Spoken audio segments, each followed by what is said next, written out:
Hey, Money Magicians. Welcome to episode 35 of the Money Magicians podcast.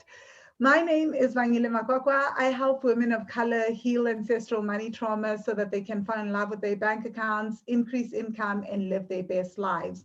With me today, I'm super excited. It's one of my oldest friends, John Griffith. I actually can't even tell you how John and I met. We've just known each other for well over a decade now. When I was living in Boston, Massachusetts, we just became friends. I don't know if he remembers how we became Oh yeah, I friends. remember.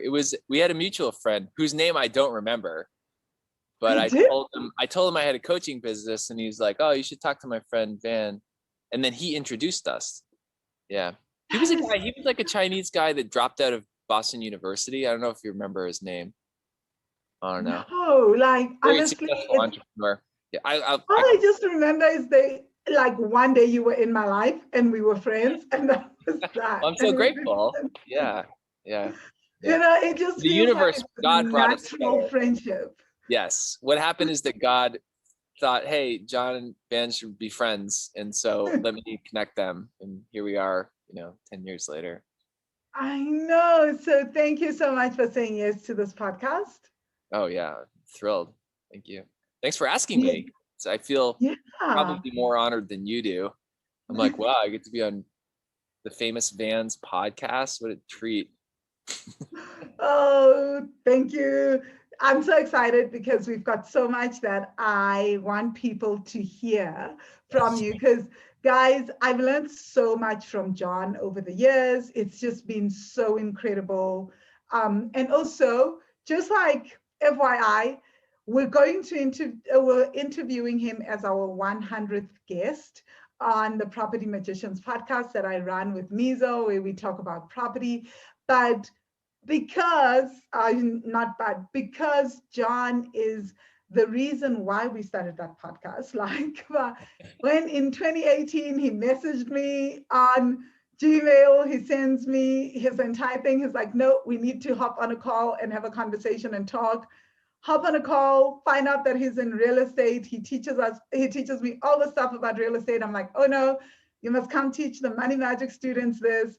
Mizo listened to one podcast, her life changed. She went down a rabbit hole, dragged me with her into the real estate industry. And he told us to listen to Bigger Pockets. He came back for another class where he taught more.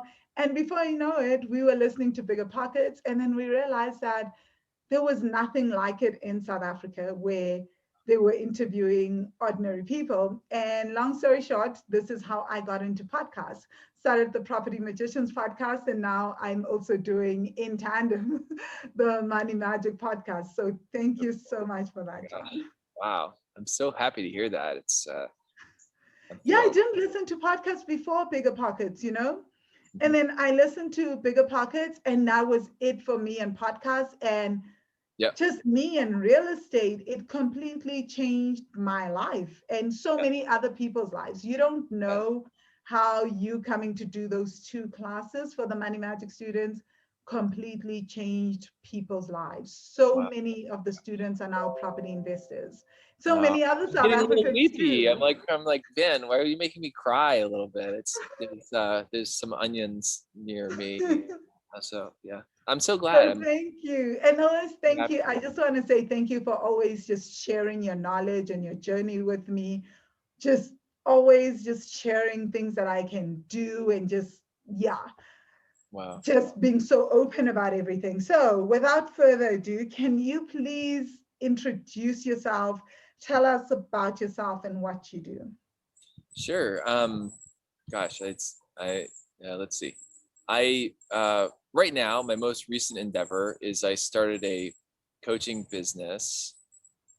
I guess it's kind of like my life's works all coming together. So I've been practicing yoga for 20 years, which I found to be very transformational and life changing. And I've been practicing meditation on and off for 20 years. And then I'm really big into the coaching and personal development field and healing. Like I'm a weird sort of a healer. My wife and I always joke that I'm like a shaman or a witch because I can feel people's energies and I'm like very tuned into people and nature and natural rhythms, and sort of always felt misplaced. Like, what am I doing here? And I worked in the corporate realm for many years, but I sort of put everything back together. So I now have a business where people can come and be coached and learn to meditate every day and do yoga and eat healthy natural foods and kind of transform their lives to be very healthy, with mind, body, spirit. And it's been so much fun. Like, I started maybe 4 months ago, and it's growing really fast. I have all these clients, and I'm hiring other coaches to come and teach the programs. And I'm actually right now, ironically, based on real estate, working on purchasing a retreat center. So like a large physical location where people can come and heal, who are burned out or just want to come eat vegetables and do baby goat yoga and meditate every day. Baby goat yoga. Yeah, there's already baby goats on this property. There's a farm. It feels kind of like, okay, it couldn't be more perfect. So I've been hearing about this goat yoga. Is it like a real thing? It is. It's a weird thing that Americans do.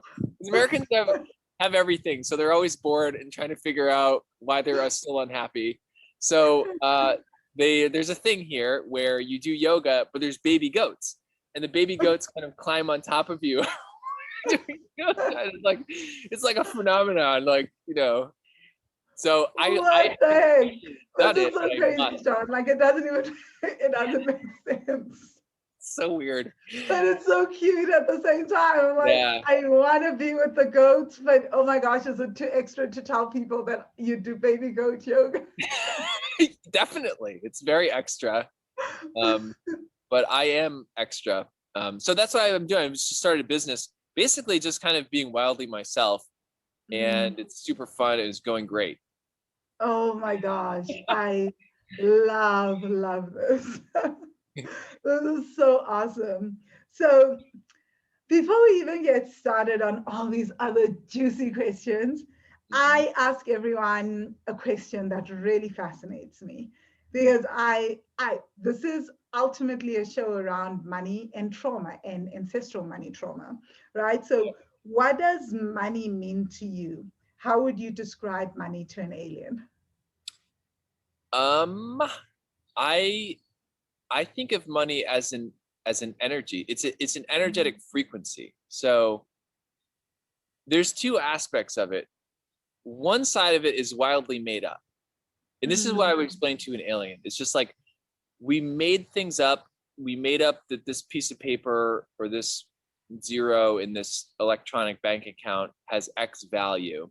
And that's important to understand how made up it is, because it can help us disentangle from the trauma and what naturally wants to happen, which is that we associate it with our survival and our livelihood, and that activates tremendous fear in the nervous system. So it's really a completely made up phenomenon. Now, the aspect of it that's actually real is the energy of it. And it is an energy. And I find that the energy is more important than the dollar figure. And there has to be a harmony. So like, if say you're providing a service, it has to feel like an energetic harmony between the value somebody's receiving and the service itself.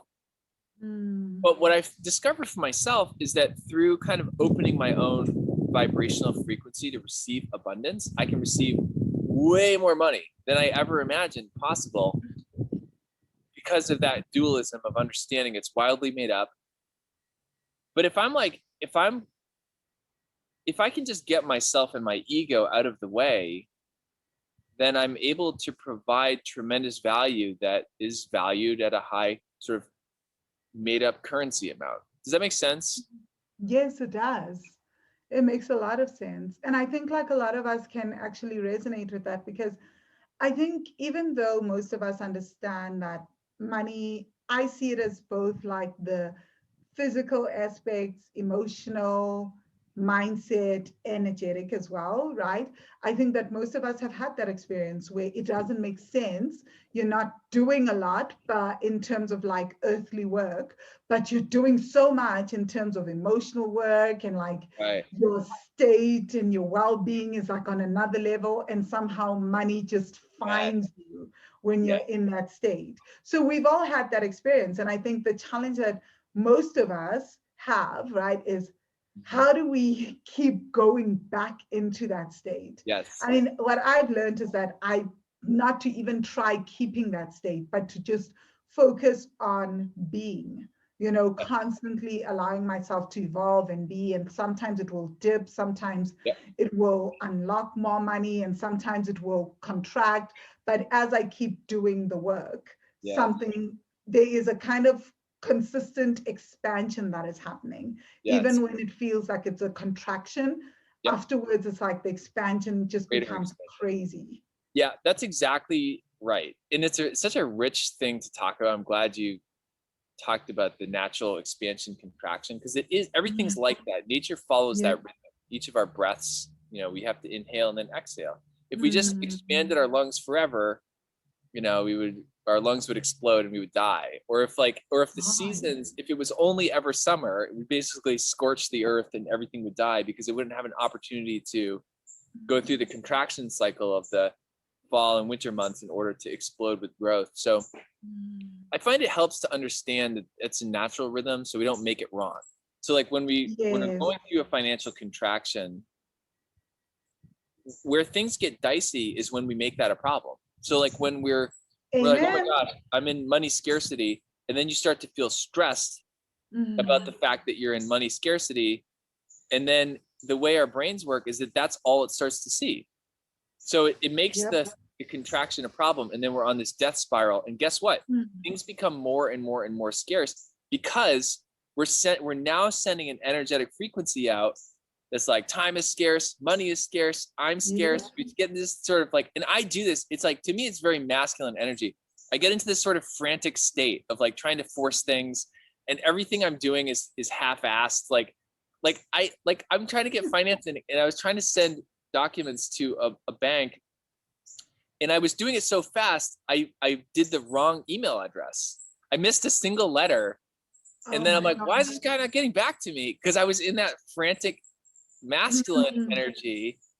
So thankfully my wife, who's like a divine goddess energy, is like, you need to slow down, and here's why it's counterintuitive, because our brains are like, okay, money's scarce, I have to work harder to make more money. But when we try to do that, it's the complete opposite.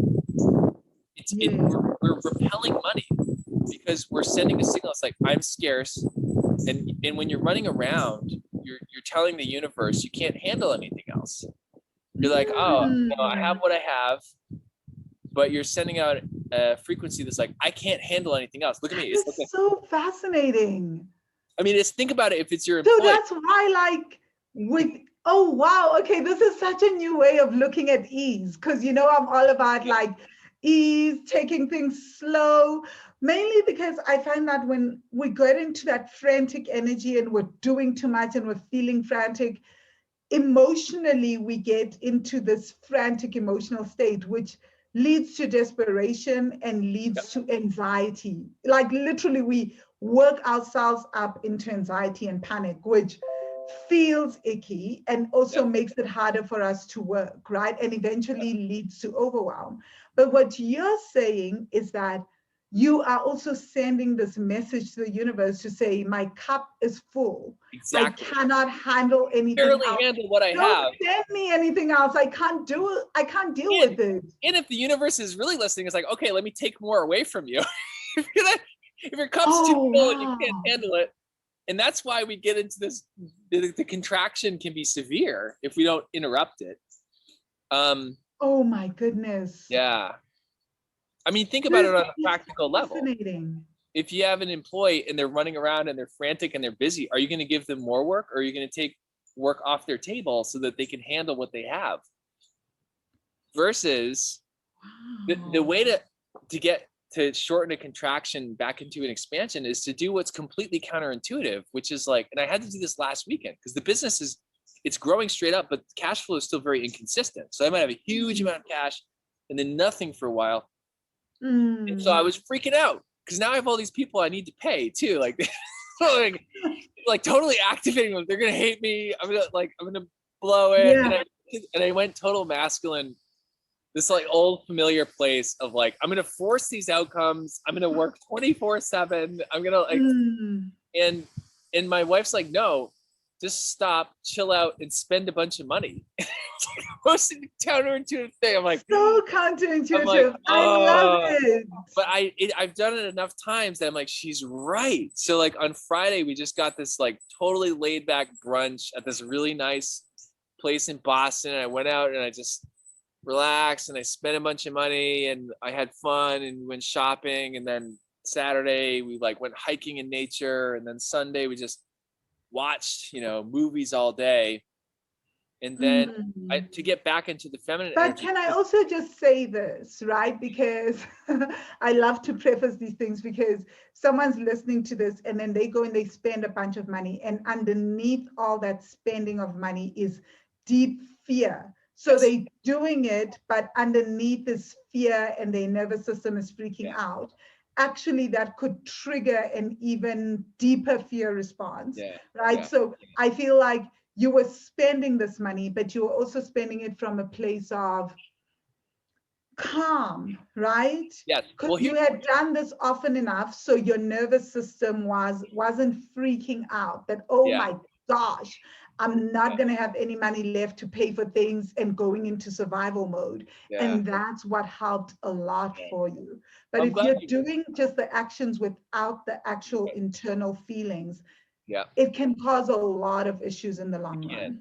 Well, here's the shift, and it's good that you brought attention to this, because you're right. If you spend money without shifting the energetics, it doesn't help. And when you're in this place, even if you make lots of money by some miracle, you can't enjoy it. You actually can't receive it. You can receive it into your bank account, but not energetically. And here's why.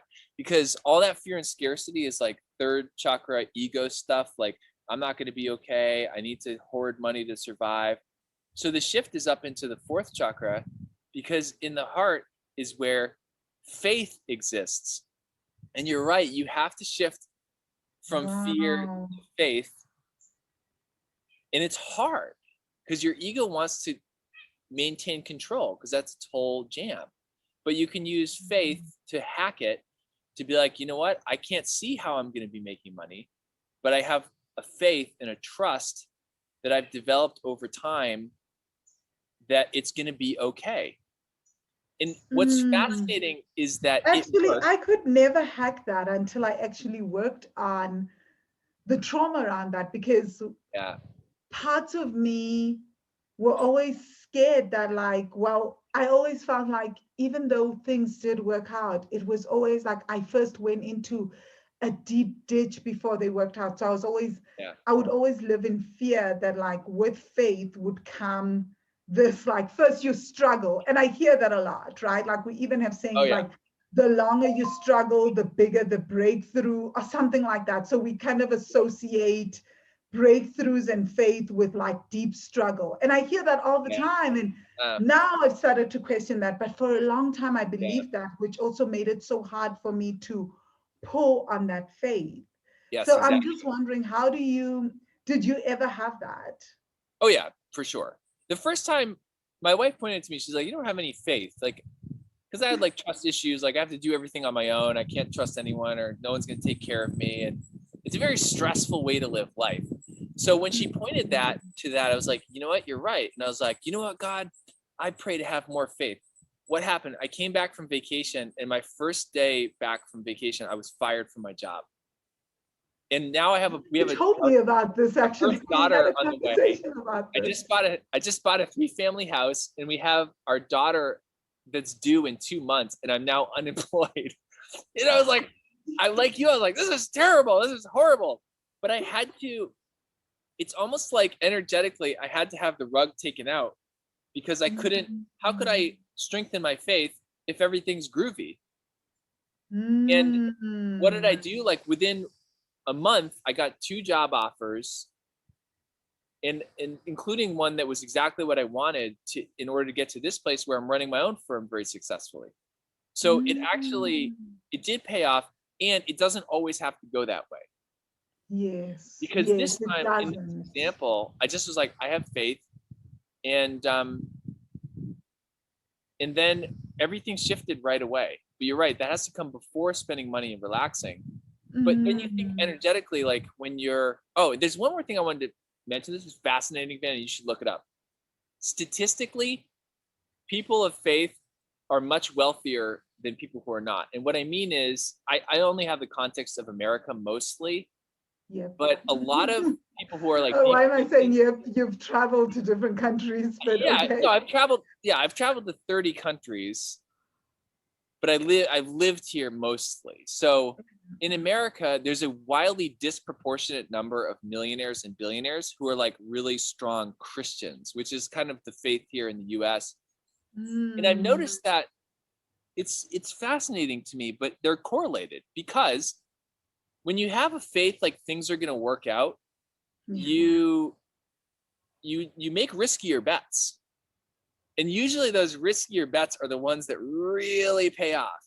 Or you That might be is like, actually fascinating. yeah, So and it's actually your statistically faith proven. becomes your anchor when taking risky bets. Yes, faith is the key. Mm. Because and the other thing I talk about in my programs is intuition. So when you combine your faith, when your intuition is like, okay, this is a good opportunity, and your ego and your fear are going to say, oh, it's crazy, don't do that. But you have faith, and you combine those two, you make the kind of bets. You might start a business and it just Yes. explodes, or you might, see an investment opportunity and you go for it. Mm. But those are the things that really accumulate wealth really fast. Wealth isn't accumulated Yes. by being safe. They're kind of like mutually exclusive. And so many people get into this Oh my working gosh, with I'm so glad you people. brought this up. Yeah. Sorry to interrupt, John, but I just have to reiterate this, right? Like you just said, wealth and safety are mutually exclusive, that there is an element of risk. I mean, even in investing, right? That like Always. return on investment is the payment that you get for taking on the risk of investment. So Exactly. for you to build wealth, you need to take on an element of risk. And what you're saying is true. Wealth is mostly accumulated through investing, a risky thing, Yeah. and through actually starting businesses, highly risky, right? Yes, exactly. Yeah. Yes. In the United States, it was like something like 2/3 of millionaires are entrepreneurs.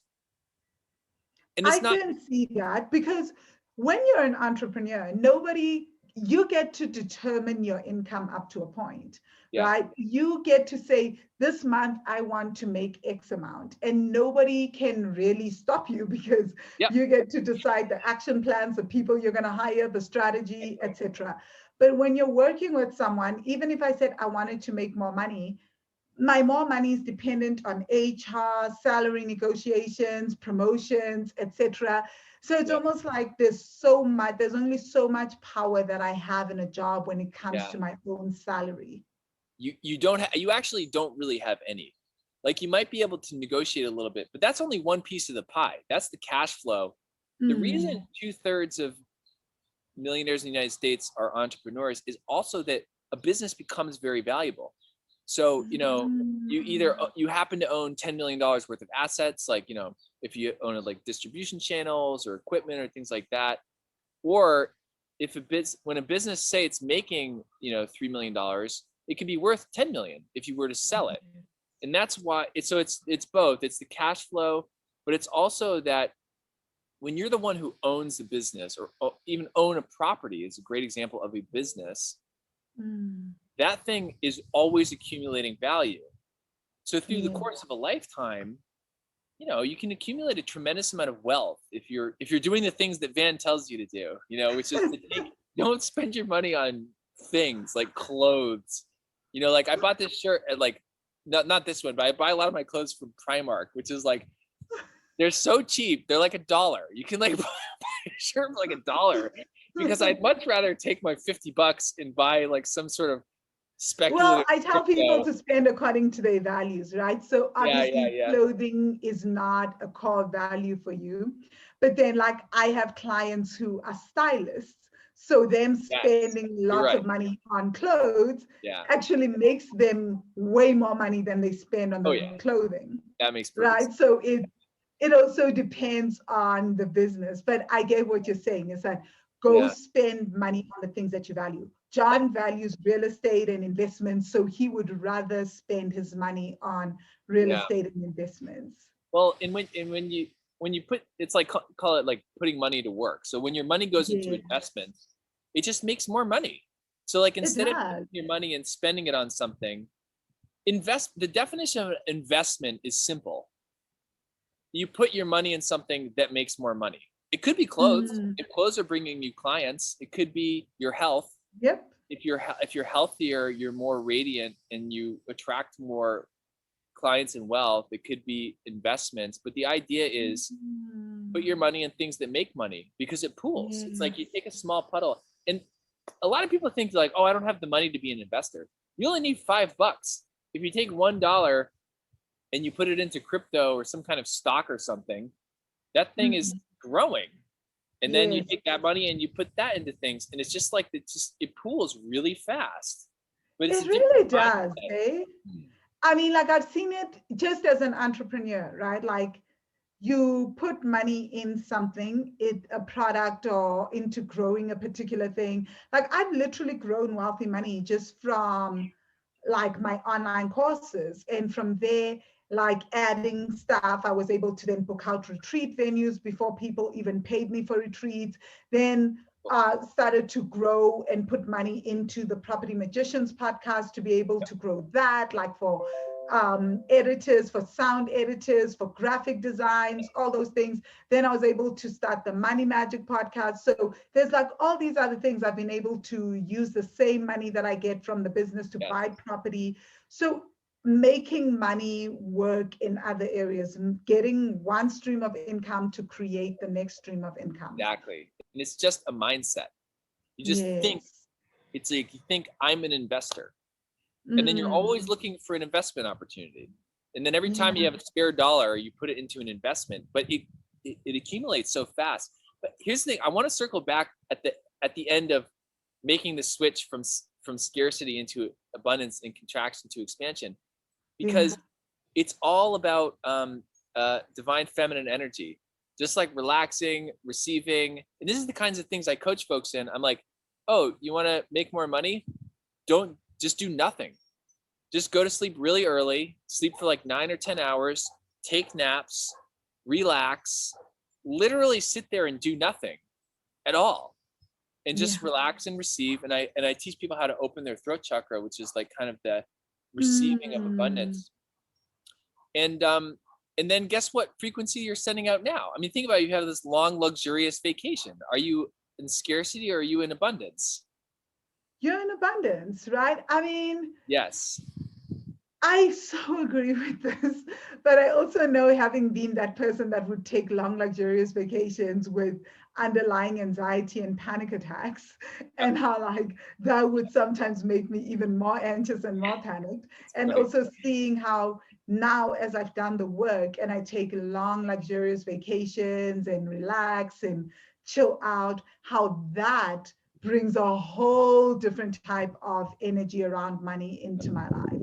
It does. So definitely in favor of rest and luxuriating and everything, but Yes. also in favor of doing that from a space where the nervous system feels safe You're and right. feels relaxed versus Yeah. doing that with a nervous system that is in a state of extreme hypervigilance and Yes. It completely doesn't in work. survival mode, because it doesn't Yeah. help to go on vacation. And I've done this where you're on vacation, but every single thought is like, oh my God, how much does the soft Yeah. drink cost? How much does this burger cost? How much Yeah. does this cost? And you're counting Right. every single penny that you're Yeah. spending. Yeah, exactly. Well, that's the key of what we talked about earlier. Is like switching from Mm, fear to faith. Like it's an yeah. energetic thing. It's like from an energetic standpoint, it's like holding and constraining tightly. You're releasing, Mm, like yes, releasing I love that. control, releasing like that you have to work, you have to be the one to worry about your own life. And that's where the faith comes in, because if you actually really cultivate the belief that everything works for the best and you're taken care of and God loves you and people love you and you're supported, that's what Mm, causes the shift where you can actually authentically relax. Because then think about it, then energetically you're expanding your space. and you're sending a message saying, I can handle more. You're now like, Yep. I have a I big, love I'm, that. I'm abundant. I'm like everything's groovy, Mm, everything's great. And then the universe is like, yeah. all right, I guess you're ready for more.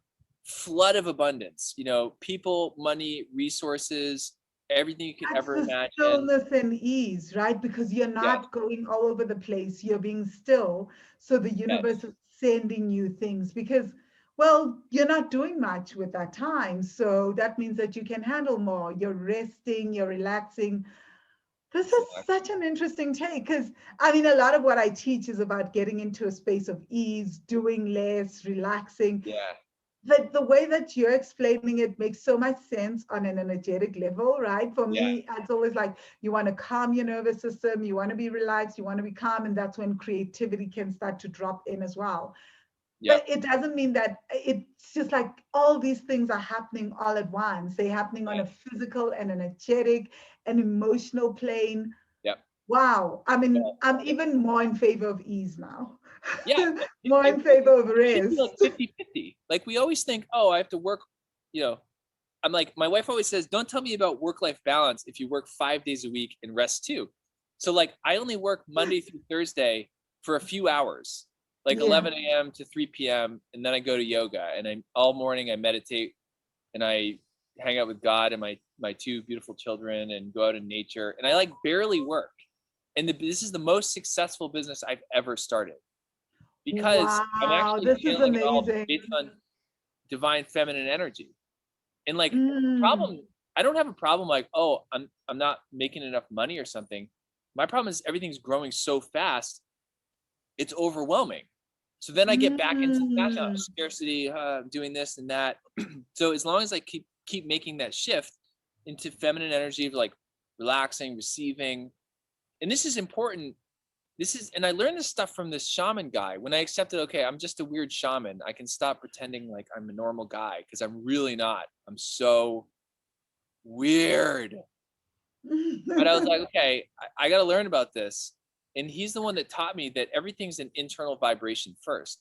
So, like, if you go I inward, feel like you've always known that though. Like, when did you learn this? Because I feel like even like when we met, two you kind years of ago, already understood yeah, a lot this. of people say that to me. It's kind of funny. It's like my own brain had to catch up because I was like, oh, I'm doing it. I'm making this retreat center.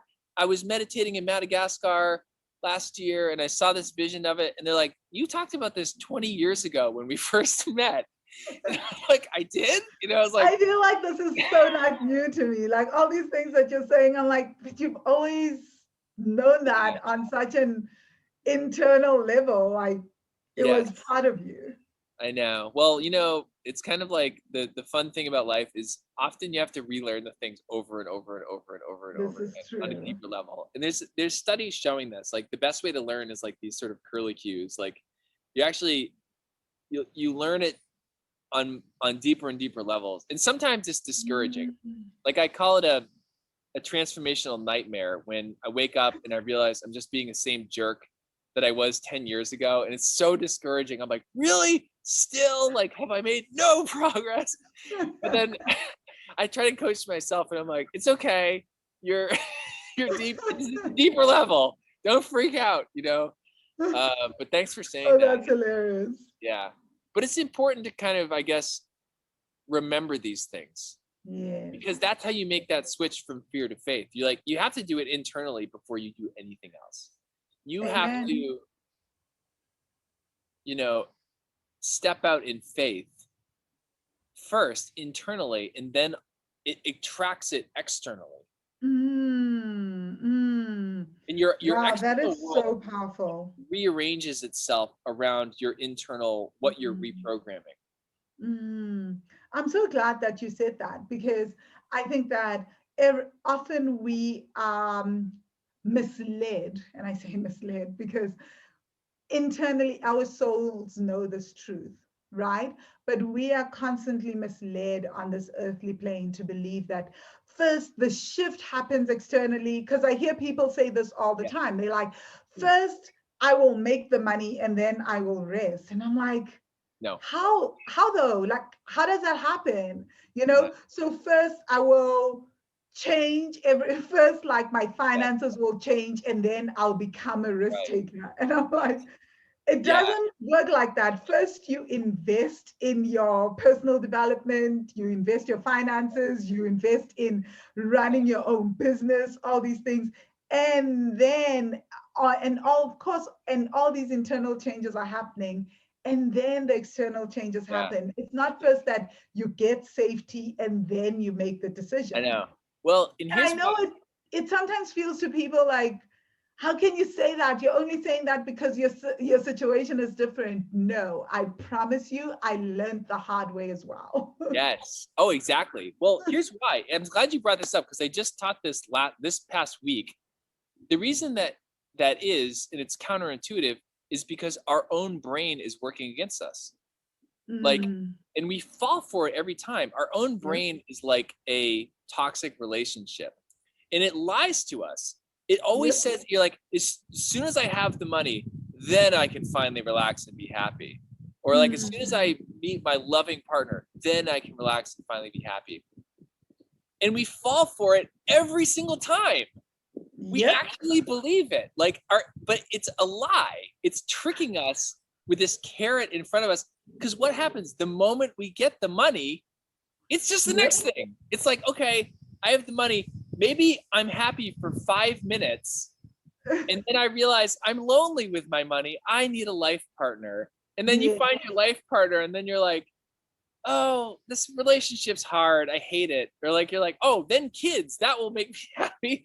Which as a parent, it's hard. Like, but the point is, you have to understand your own brain is lying to you every second. And this is why I share with people, I'm like, and it's this aspect of desire. Our brain tricks us into thinking that if we can just fulfill our desire, then we'll finally be happy.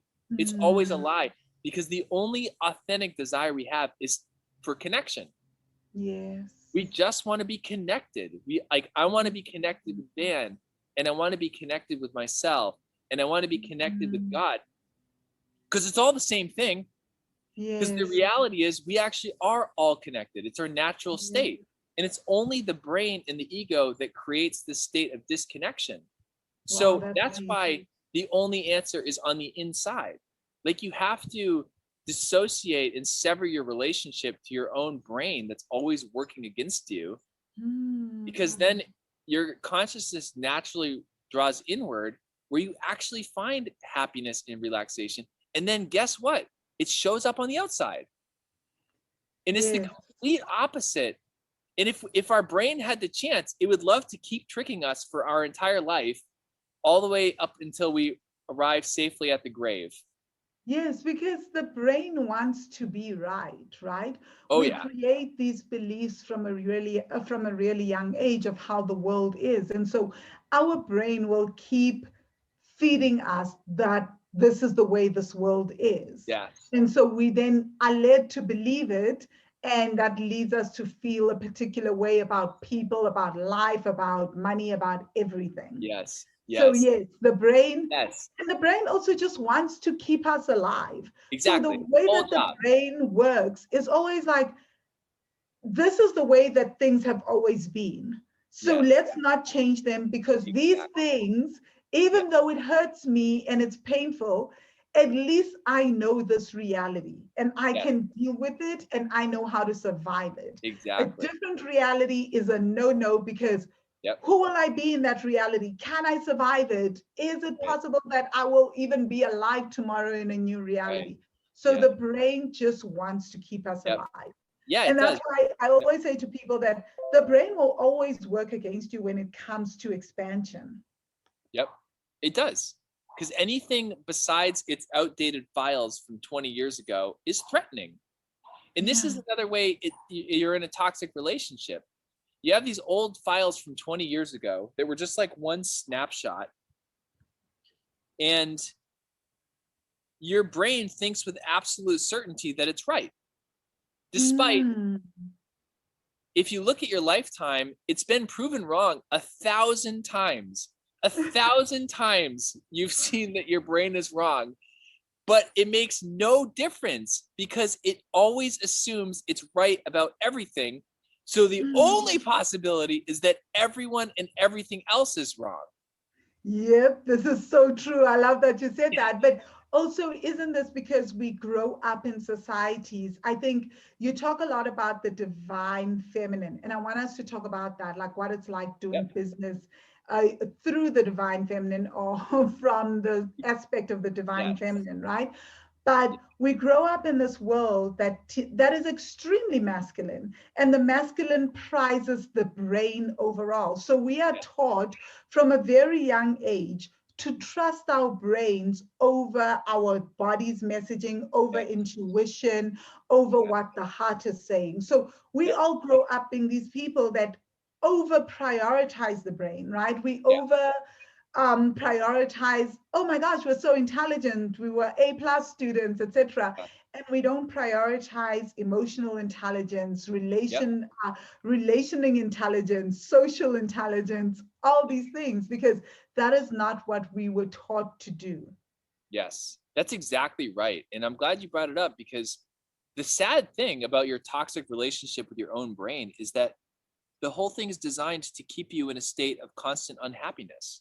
And that's why we have in the United States, there's like a mental health crisis, like Yeah. mental health, emotional health, psychological health is only getting worse and worse and worse and worse.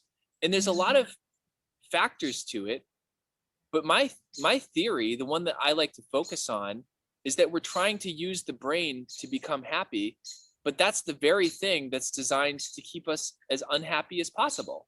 So when the harder you try to use your brain to find happiness, the more miserable you become. Yes, that is so profound. That's Yeah. actually extremely profound. Yes, Well, I agree with that. and that's why I always teach folks, the only thing in my entire course that's mandatory is daily meditation. Because I'm like, Yeah. our brains are just so, without meditating every day, in my experience, it's hopeless to create Mm. space around my own brain. Like without meditation, I'm in my brain. I'm listening Yep. to it. I think what it's saying is real. I Yep. think this thing is something I should actually be afraid of. Yeah. I go on my spirals, but through a consistent meditation practice, there's a space and I can begin to realize I'm the observer, and my brain's just going to do what it does. It's going to pump out fear. It's going to try to make me as unhappy as possible. It's going to cheat, lie, and deceive me all the time. But I'm like, you need to break up with your brain. Like it's a toxic, such a toxic relationship. Like you tell it to move out, you know? You don't have to believe all the thoughts and that your mind No, thinks, right? don't I don't really believe any of them. Don't like believe I any learned of that in them. Vipassana. And I think Yeah. you also started to see this in Vipassana, right? It's that like, my gosh, whatever's going on in my mind is not really the truth of what's going on in reality. Like I Yeah. remember when I had that realization that I'm at Vipassana and all I'm worried about is I went to Vipassana, guys, at the height of my panic attacks around money. So my entire focus is money, but I'm here for 10 days. Yeah. Nobody's talking to me. Nobody's asking me for money. Why is my brain doing this? And I Yes. think once I had that realization, by day 8, it was, yeah, like the breakup with my brain had already started. It was Yes. like, Yes. I That's see key. what you're doing to me. You're making my body crazy. You're making me crazy. Thank you, but no thanks. Yes. No, and honestly, in my experience, the more I break up with my brain, the happier and more joyful I become. Because and this is why I always teach people, I'm like, take the brain out of the driver's seat of your life. It's a horrible Mm, driver. It's just a yes. raving lunatic. It's like swerving to, avoid imaginary potholes, like these things that happened to you 20 years ago that it thinks are real. And it's obsessed with what every other driver thinks about you every Yeah. second of every day. And I'm like, Mm, dude, just put your brain in the back seat and let your intuition drive. Like let your soul drive, the thing that mm. is a much more sophisticated GPS system. And Yes. it's interesting Wow. because the more we do it, the stronger the voice of intuition becomes. So Mm, if your intuition is like, and I teach this to my coaches, I'm like, charge X rate. They're like, how much should I charge? And I'm like, I don't know. What does your intuition say? And it's always higher than what Same. your That's brain how says. I teach pricing. I teach people to get into Yes, their bodies, to sit with the exactly. price, to just like feel how it feels in Yes, the body. It's yes, it doesn't like I'm just like that is your right, pricing because that's what's going to feel comfortable to your body. right. It's going to feel congruent Yep. in your Because into with your yes, soul. it And so tells when you you what's going on. announce it, it's just going to like everything in you is going to say yes, and it's Yep, all going to reverberate as a right. yes. Yep. Versus, oh my gosh. Okay, so this brings me before I give any of my theories around the traditional masculine system and patriarchy. Let me Yeah. stop and just ask you the question so you can answer for us. What is the difference that you're noticing as you're working from the space of the divine feminine versus the traditional way of doing business that we were Yes. taught, and especially the traditional way of doing business in the US? Because, Oh my oh gosh. my gosh, that's also what I was taught, right? Yeah. Like having lived in the US, like this is how you do business. So, how is Oh this yeah. different? Oh, And yeah. It's that's such a yeah, rich just question. share with us. Yeah, absolutely. So I can't yet because I have to finish the other thing, which is every time we listen to our intuition. So if your intuition's like $2,000 and we listen to it, the voice of the intuition becomes stronger and the brain becomes quieter. But every time we listen to the brain, so if your intuition's like charge 2,000, but your brain's like, people will hate me. What will they think? No one has any money. I'm only going to charge 1,000. Then your brain becomes louder because now your brain's the Yes. thing running your life again. And that's why, like, I'm like, just get out of your brain, break up with it, put it in the back seat, and let your intuition guide you because Mhm. it accelerates everything. Your intuition already knows what your life path is. Your brain's Yes. only job is to keep you miserable and hopefully alive. So when Mhm. we let our intuition guide us, it's like instead of something that might take 5 years if we try to use our brain, well, it just happens like immediately and Yes. immediately and immediately, and that voice becomes stronger. And this is the answer to your question, because the brain is the masculine energy. It's like thinking, strategizing, analytical, taking action, action, action, action, ego based, kind of like this. It's a sense of forcefulness. Mm, And the first thing I thought when you asked the question is, when it comes to sales and marketing, there's this kind of like manipulative forcefulness that you see a lot in businesses. And yes. frankly, I've had to stay away from it. Like people approach me every day to try to sell me marketing methods. And I'm like, I don't want any of them because they're all masculine, manipulative, they're gimmicky. They're going to try to, you know, Mm, get people to do something, but it doesn't feel right energetically. And that's why so many people are like, ew, sales, because it's like that. It's force, exactly. the And can forceful I just tell you masculine. that I fell for this at the beginning of this year? Oh, and then like Yep. I hated what I'd created in that time period with the coaches. And believe it or not, like I keep saying to people, like I spent money to learn how to trust myself Yes, from December up that's what until you needed. May, because what happened was exactly that. Like they were teaching Yep. me all these gimmicky sales thing. And one of the things that they were teaching me was like, people get on a call with people and never ever get off the call until you get people's credit card details. And I was like, I've never had to do that. You know, like if someone says they need to think about something, in fact, I'm like usually like, take all the time you need. Yes. I'll contact you. Well, when do you want me to contact you? And we want to discuss this again. Cool. And they could not believe that I run a business like that. And so Yes.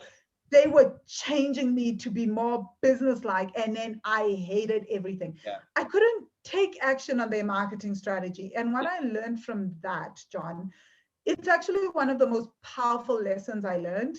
I was saying to my property co-host podcast, my property podcast co-host Mizo, I was saying to her, what this taught me was that actually when I'm going against my intuition, I cannot take action. I didn't Yes. realize that. And it's taken me years to figure this out because she's always said to me, she's known it for a while because she's like, things are not going to work because you're going against your intuition and you have a hard time doing that.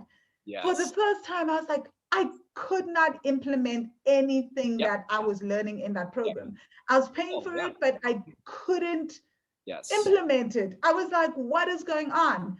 I ditched it.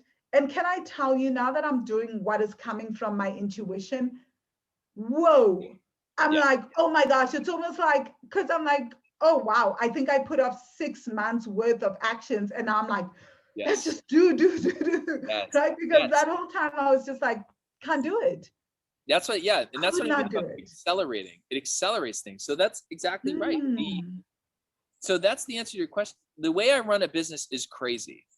I told you I usually only work 20 hours a week because I was like, honestly, I'd rather spend my Private life club. with my babies. Like I have a 3-year-old daughter and a 3-month-old son. And I'm like, I don't want to look back on these, the most, like, I'm actually moved to tears. So I'm like, these could be the most precious moments of my entire life. So why the hell would I spend it working? I want to absorb every single moment with them and just frolic in nature, which is my natural place I want to be. And so I built the business around what actually matters to me. And then, so that's one crazy thing. I barely work. 2, I don't ever do any sales and marketing. All I do is I just post like once a day. I'll just like, maybe even, it's realistic is like twice a week. Like I'll do some post and I'll do a Facebook Live and I'll just talk about this stuff, but I'll talk about it like I'm sharing my heart. Like, here's my journey. Like, here's my fears. Here's my insecurities. Here's what I'm going through. And it so resonates with people that I get flooded with, like, every single day people reach out to me. So many people call me and they're like, I don't even know why I'm calling you.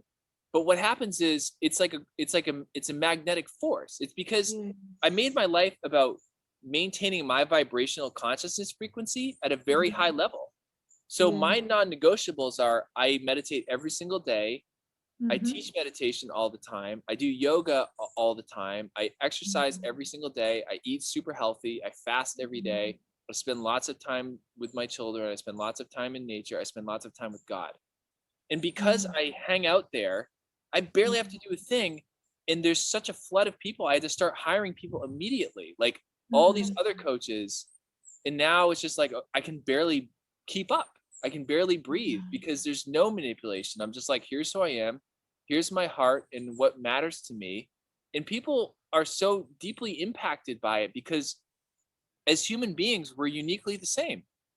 We all have the same fears. We all have the same insecurities because we are the same. Like, there's no John and Van.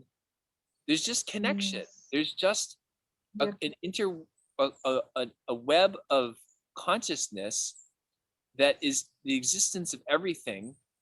And what's bananas about that is that when I just focus on relaxing and receiving and grace and ease and divine feminine energy, everything just comes to me. I don't have to do a single thing. Like, I've never had to go pursue a sale. Like, and it's like you said, I give people all the time in the world. I'm like, they're like, they call me. And I'm like, oh, I don't know. Maybe you want to do this program, but I'm like, I don't know. Ask your intuition. I'm like, I don't care. I don't care. Like, I always say to people, does it resonate with you? yes, Is this what your spirit is telling you? Like, yes, people will say, like, one of the guests in episode 29 said, like, she woke up in the middle of the night and her ancestors were like, you yes, better be doing this course, yes, right? exactly. We love this course. And so many people have said that to me. So I always joke, I'm like, I'm just here talking to the living, but actually it's the ones that have passed on that are hearing me. Yeah, Right? Like, you guys are just showing up so that they can listen to me. You guys are like, yeah, and they are the ones that are actually like, this is making sense yes. from And, the other and spiritual realm. here's what has that all works so well. One, the feminine energy is much more plugged into the divine. So it's kind of like you kind of have God and flow all working with you. So you're running a business downstream, like you're going with the currents. So it's easy. It's just effortless. It's like an effortless experience. You just sit around, the tides carry you, and insane amounts of money and people and resources come flooding in because the masculine is always trying to force and go upriver and like make things happen. And What was the last thing I'm you in said? favor So of juicy. balancing both the masculine and the feminine, but Yes. definitely I get what you're saying because so many of us are actually not even incorporating the feminine at all. Yes. So many people are operating from the masculine. And this is the thing with hustle culture. Like, I'm always like, Bah. guys, how did hashtag 5 a.m. club and hashtag team no sleep become a Yeah. thing to celebrate? Yes. What is Honestly, going on I here? used to Like, be in that game. are you serious right now? Yeah, I used to be in that game, but it's the trick. It's the trick. Like I Yeah. used to work like 100 hours a week with everything I had happening. No. And even though I was making lots of money, I couldn't A enjoy hundred any of it. hours a week, John. Where did you even find 100 hours to work in a week? If you get up at 5 a.m. and work till 9 or 10 p.m., you can. What? Yeah, yeah, yeah. Yeah. I'm not every week, but some weeks, yeah, I could clock 120 hours. There's 168 hours in a week.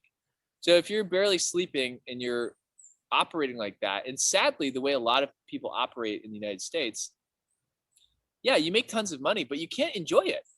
You actually don't have any capacity to receive Gosh. it energetically.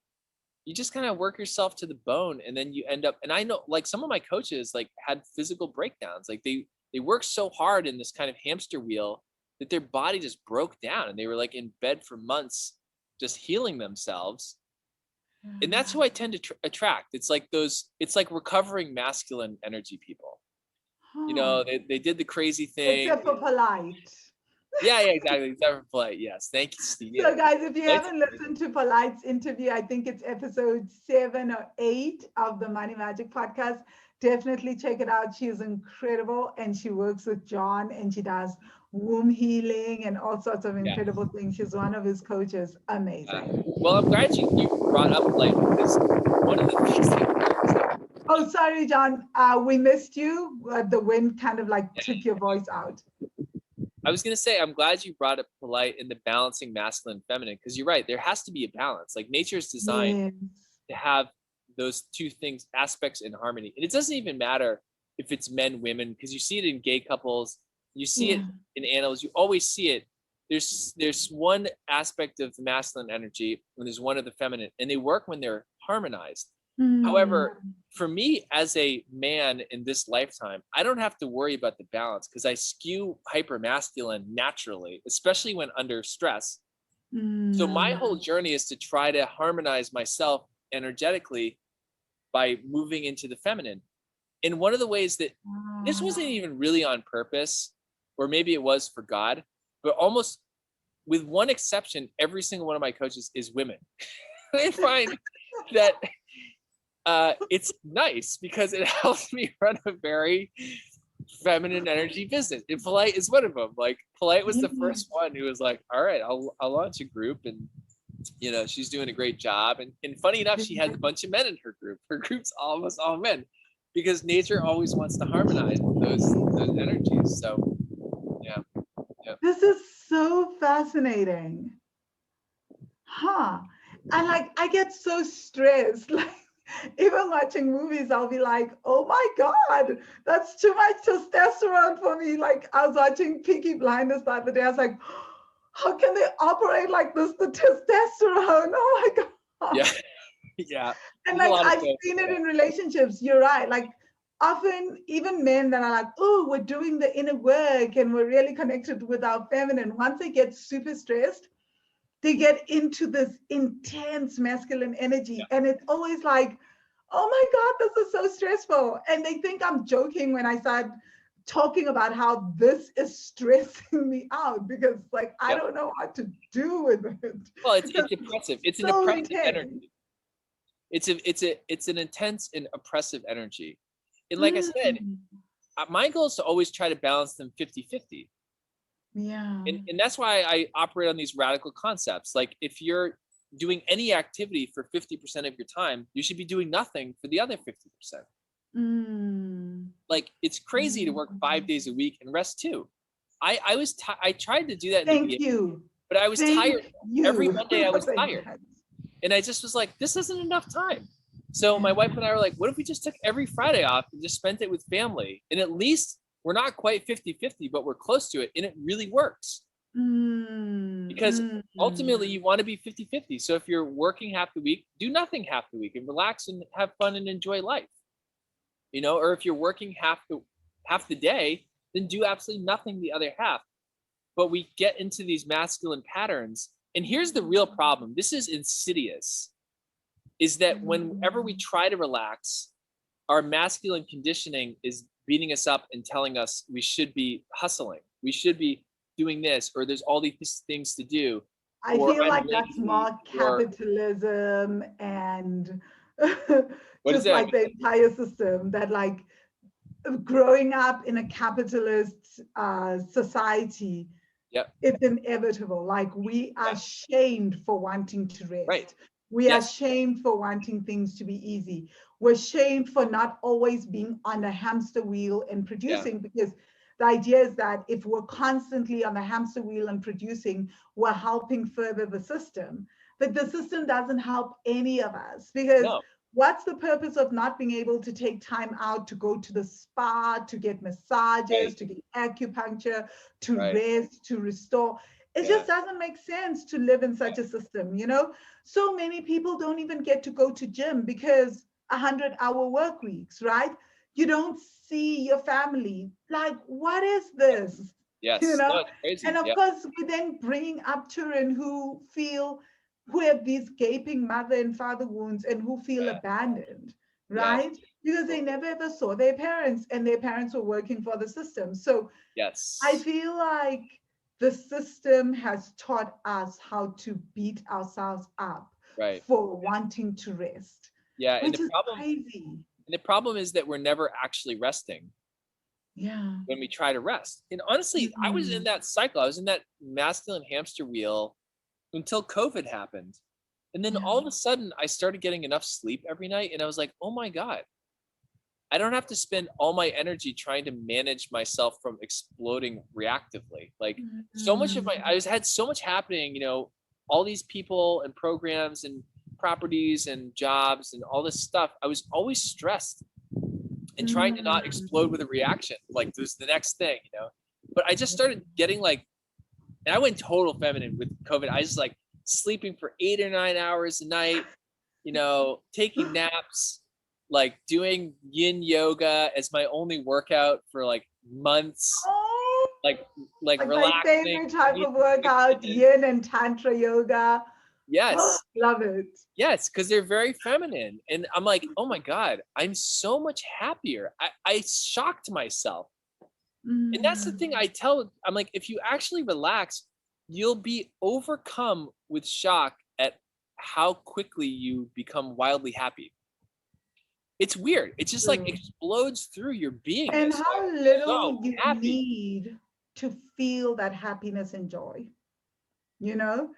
I Mhm. feel for me, to be honest, meditation got me there. Like Yes. those first 10 days ever that I did of Vipassana changed something deep, deep within me. You Yep. know, I was always impatient. I always needed things to happen instantly. Right. I was always overwhelmed, always in a rush, always overbooked, always doing the Yes. most. After that, it just became like, what is the point of this? And I started to realize that a lot of life happens in the mundane things, right? I used to try to escape the mundane, like, oh, eating is so boring, sleeping is so Yes. boring, all these things. And I realized that that is the majority of what life is, I know. right? And I was always looking for the next incredible experience that would be so wild that I could share on Instagram, share on Facebook. Yes. So stressful. That was so freaking stressful. Yeah. Yeah.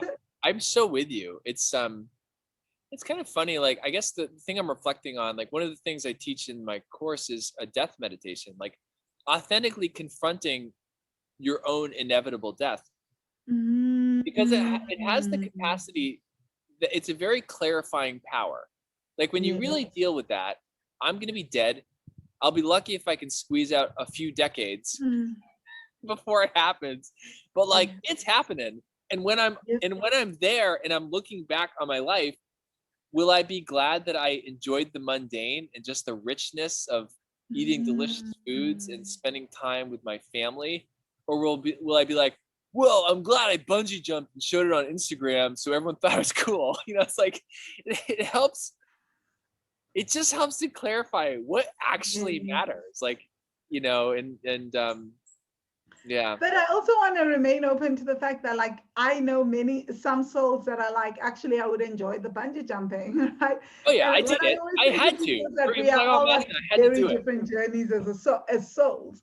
That Yeah. there are definitely some souls that would be like, yeah, no, the one that I would love is that one.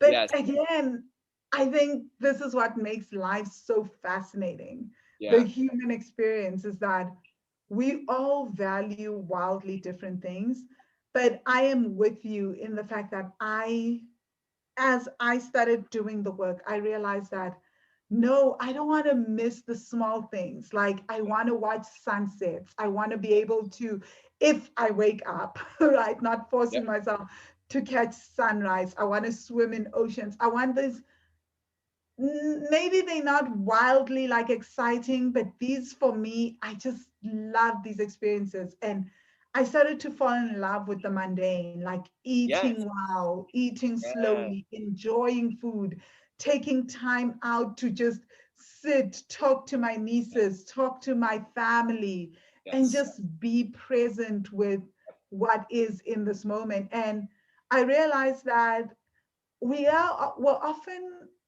kind of like lauding or like praising the big major moments in life, the stellar moments when we're on stage and we're being applauded. But those moments are really fleeting. They happen for just a few hours of our life.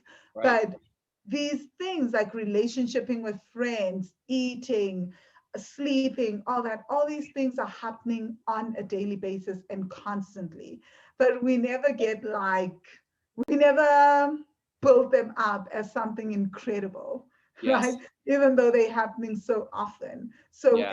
and the thing is that I guess because we are all experiencing them, so we kind of hold the, I guess, like the once-off experiences in high regard more Right. than the everyday life experiences. But then this is life.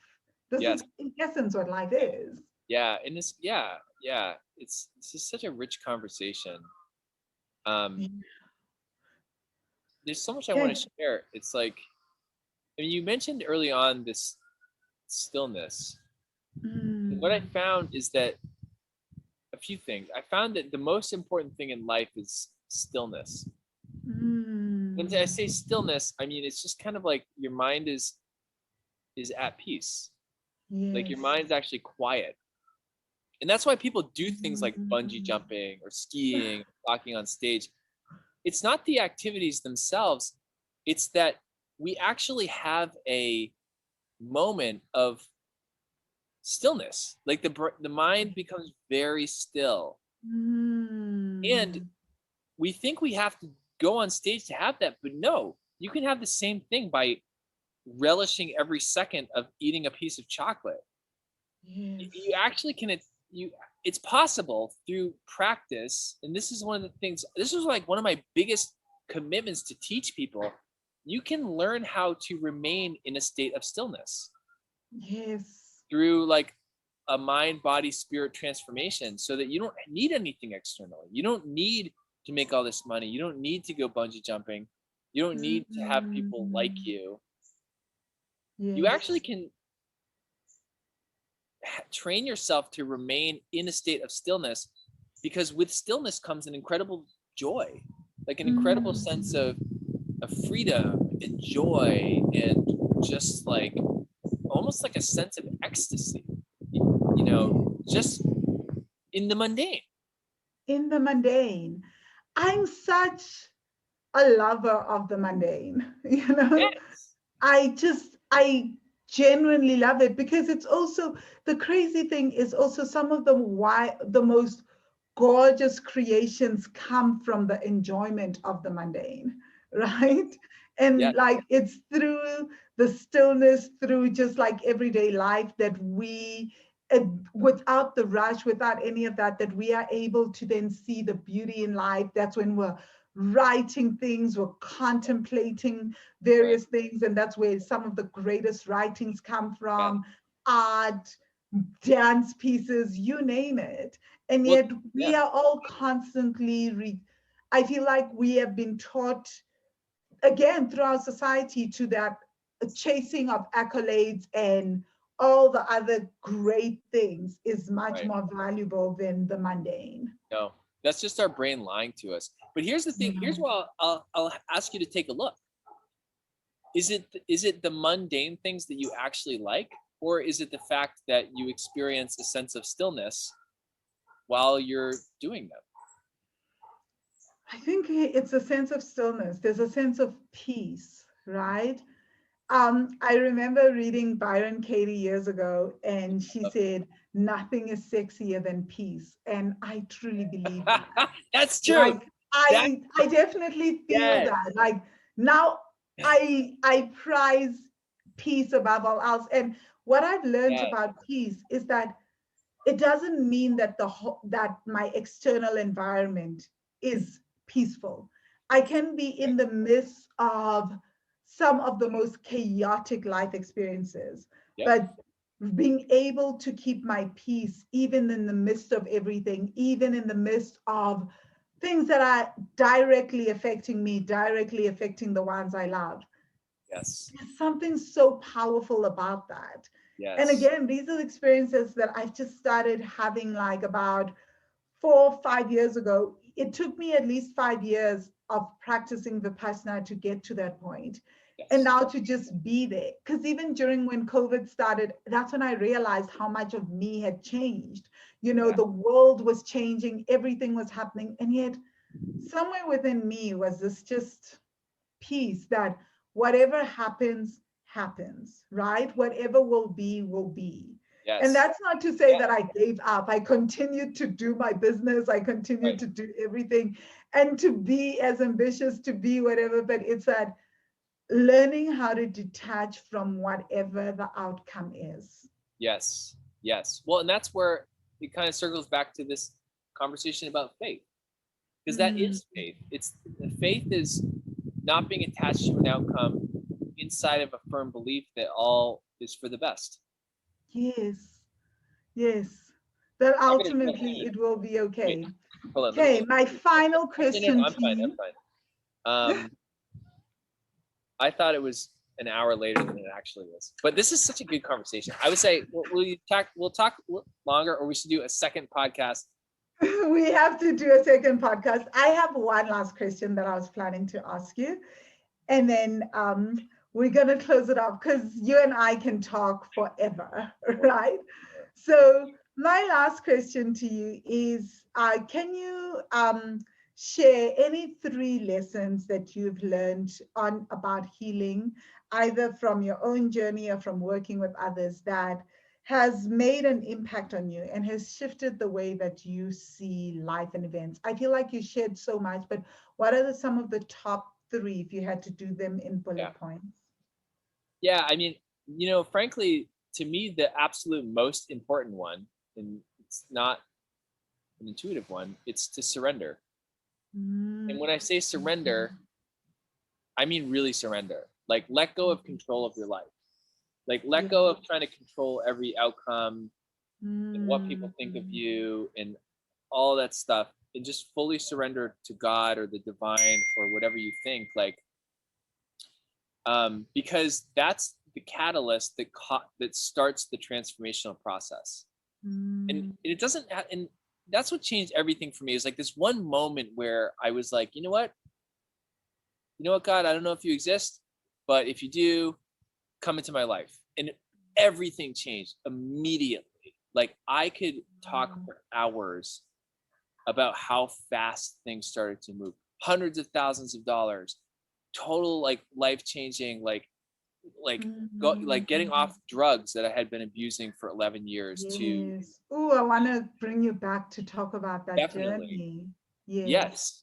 And everything changed, immediately. And I can do it every time.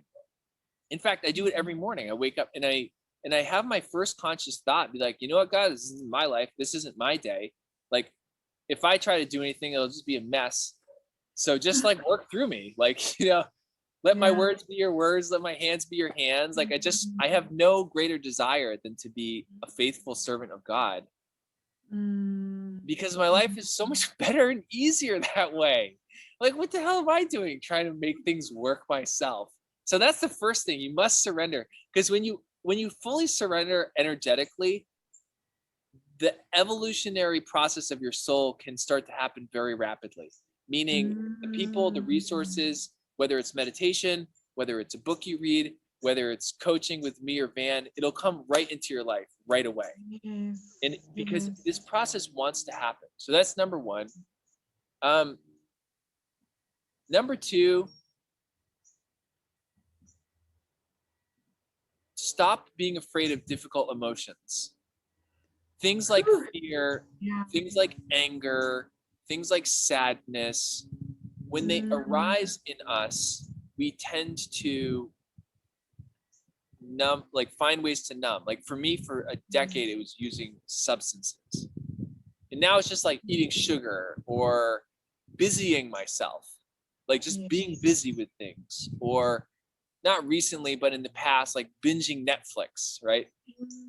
And it's a way to not have to experience the discomfort of the feeling, because it feels like it's going to overwhelm us. It's like our brain is like, this is bad. I should be feeling groovy every second. But the reality is that those things are coming up so that we can heal them. Yes. So as long as we're suppressing it, we're numbing it, we're not allowing ourselves to feel it, it just stays there. We can't heal. Like we can't grow and transform without looking at what the wounds are. And difficult emotions are the road signs pointing to what is requiring healing. Honestly, without them, we have no idea. Yes, this is what I keep telling people who are constantly, I'm like, it's okay to feel gratitude, but this constant obsession with like, oh, I'm feeling angry. Oh, no, let me skip to forgiveness. Oh, I'm feeling this. Let me quickly skip to gratitude. It's, you're not listening to what your spirit, your soul, everything is trying to tell you. Yes. And so, because we're so used to suppressing things and instantly not sitting with the discomfort, we go in quest of pleasure, right? Exactly. And that's the other thing is like, oh, you don't have to learn through hard emotions. That's one of the trends that people sell now. It's like, you can just learn everything through pleasure. Not true. Life is a balance. There's some things that you're going to experience that are uncomfortable, and there's some things that you're going to learn through absolute pleasure. But to insist that everything in life should be constantly pleasant, again, it's that you're not aware of the contraction and expansion. Contraction and expansion is part of life. It is. And it's like we talked about, there can't be life without death. Everything has to die in order to become food for life. So it's like we can't be happy without experiencing all the opposite, every other spectrum of the emotion. But here's the interesting thing that happens. And this was just fascinating for me. When I got off drugs, when I took away all my distractions and had the courage to start to step into my fears, there's something that magical that happens. They don't overwhelm me like I thought. I actually experience an incredible amount of joy and peace by doing that deep inner healing work. And then it's healed. And it doesn't have to come back as intensely or loud anymore. Or if I feel angry, it's like, okay, there's a boundary that's being crossed for me. And rather than kind of suppress it or even react, if I just get really curious, like, I wonder what that could be, then I'll find something it's not sitting well with my intuition. It's like, oh, I feel X or Y or Z. So I guess it's like to treat your difficult emotions with love and curiosity as the keys to the kingdom of your own healing. Because when you do this, you become a self-healing entity. Like, rather than needing to go to some therapist for 20 years and barely make progress, if you just really love your own inner child and have conversations with him or her and ask them about what they're afraid of right now, that kid will be like, I feel good. Thanks for healing me. and we can Yeah. grow at an accelerated level, like really fast. Yes.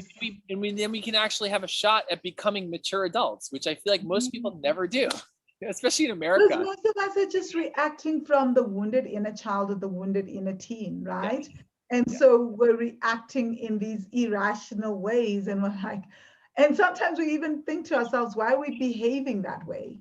But Yeah. it's just because we haven't worked with the wounded inner child and the wounded inner Exactly. teen. And children are not Good. right. And that's a big deal, doing shadow work. My 3-year-old's here. Hey, Lily, you want to come say hi? She just loves frolicking outside. I put like fairy doors on all these trees. There's all these like big mature trees that she can. Oh, look at her. Come here. Can you come Oh, she's so cute. say hi? Papa's friend, man. What are you doing? What are you doing, silly? Hi. Can you say hi? No, she's feeling a little shy. Okay. Nah, she'd rather just frolic outside.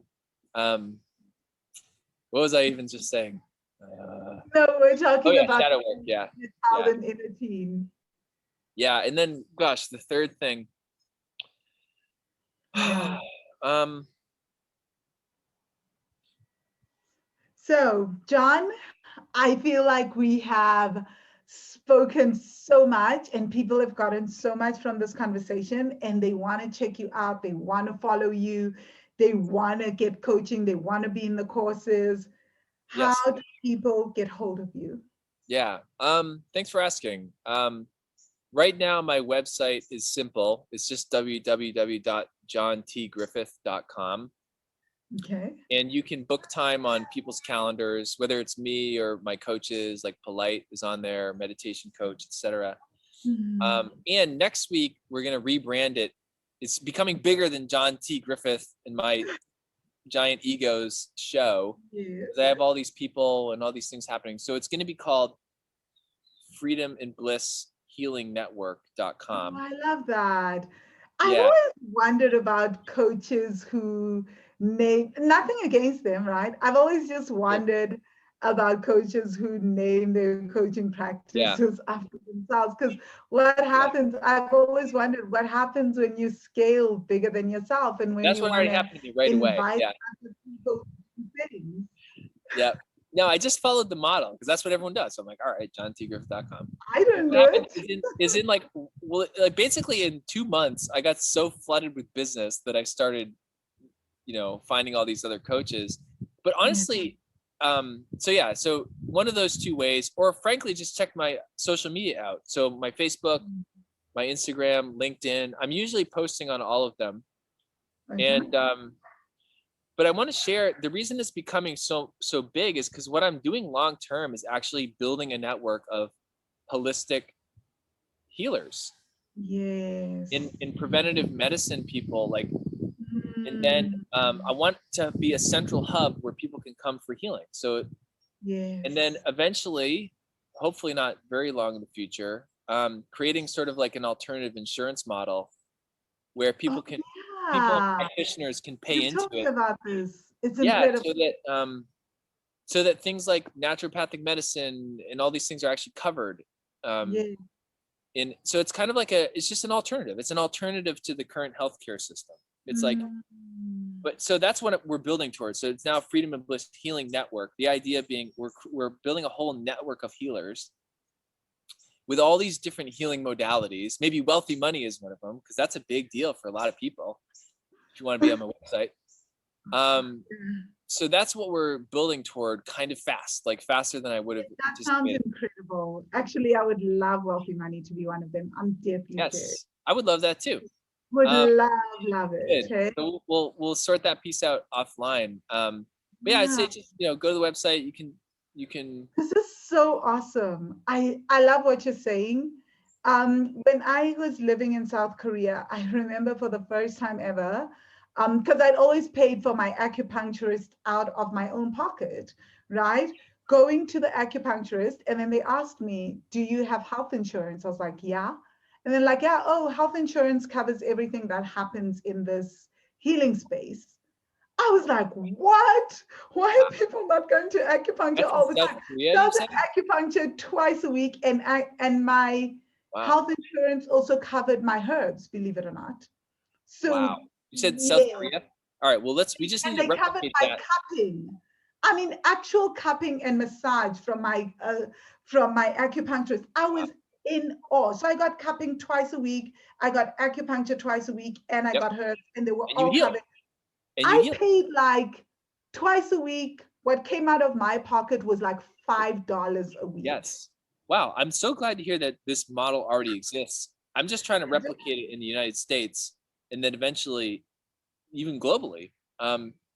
Because I feel like Mm, people are ready for healing in a new way post yeah, COVID. Like it kind of forced the world to get off the hamster wheel of masculine mayhem and be like, yeah, wait a minute, what are we doing? Like, why are we working ourselves to these levels of unhealth and unhappiness? Why don't we yes. start to focus on healing and healing the earth and healing ourselves and like that. So I'm just trying to make something available for people, like an alternative. Like maybe you don't have to, if you have a headache, maybe you don't have to go to a doctor, wait 2 weeks, Mm, see them for 5 minutes and get a drug.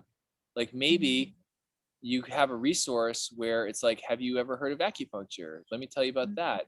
Oh, here's the local acupuncturist in your area. Oh, and it's covered, or like, have you looked at your diet? Just giving people alternatives, because part of the dynamic in Western culture is like it doesn't take into account the holistic nature of, like, we're systems of systems.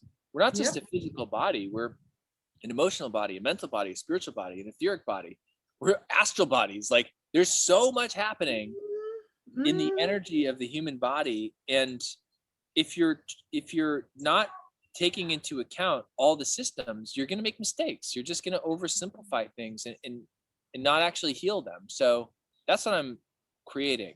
um in the West, I think it's about how do you create the most profit, but yeah, also how do you heal the symptoms versus the causes? Because, exactly. like we've just been talking about, all the things that you've mentioned, healing causes is actually not an easy thing. It's like it's Yep. easier for people to say, pop a tablet, come get surgery, versus like Yep. sit with the discomfort, be Yes. with the anger, feel the anxiety, Yes. feel the panic. Yeah. So we were literally part of the thing that the system does is it trains us to want quick fixes, right? Yeah. So that is Exactly. also part of the challenge. It's like we become people who want to heal symptoms versus Yep. causes. Yep. Yep. Yeah, absolutely. But here's the cool thing is that there's a whole momentum here in the United States that hasn't existed around holistic and health and medicine. Yes. Um, it's kind of coming from the East, but there's this sort of fusion. So it's like there's a fusion between all these different modalities, and there's an interest that there never was. So it's exciting to be kind of part of creating this whole new system. Mm. Um, because people have slowed down enough to be like, well, maybe I do want to get to the cause. Like a Yeah. naturopathic doctor will spend an entire hour with you talking about Yeah. everything, every aspect of your life. And just Yeah. by taking that much time, usually they can figure it out pretty fast. Like if they're skilled enough, they'll be able to pinpoint, like, oh, it's just drinking caffeine and that's messing up your hormones. Or like it's usually something that's simple. Not usually, often. It's often something that's simple. And if you can catch it early on, it doesn't become some catastrophic, diabetes or heart disease or whatever, these kind of Yeah. latent things. By the time you get to a hospital, it's like too late. You could have prevented it with the right resources. So that's what I'm really committed to doing and to being and to providing people, is just resources to take their healing into their own hands, Amen. to Amen. get to the root causes and to heal the Yeah. deeper aspects of themselves. So yeah. Whew, this is so powerful, John. Wow, I've thoroughly enjoyed this. Me too. And I'm just so grateful. Yeah. Thank you for your time. Thank you for your knowledge and always just being so open. Like you're always so willing to come through. And I'm like, oh, can you do this for my cause? Can you do this for the podcast? Yeah, So thank yeah, you for that. And guys, please do check out John's website. Do follow him on social media. He shares some powerful things. He shares his journey. It's just beautiful. And he is absolutely as authentic on social media as he is here and in real life as well. So, really, really powerful. yeah. So, thank you so much, Money Magicians, for tuning in to this week. Catch us for another incredible podcast episode next week. Yay. Thanks so much, man. Take care. Thanks, John.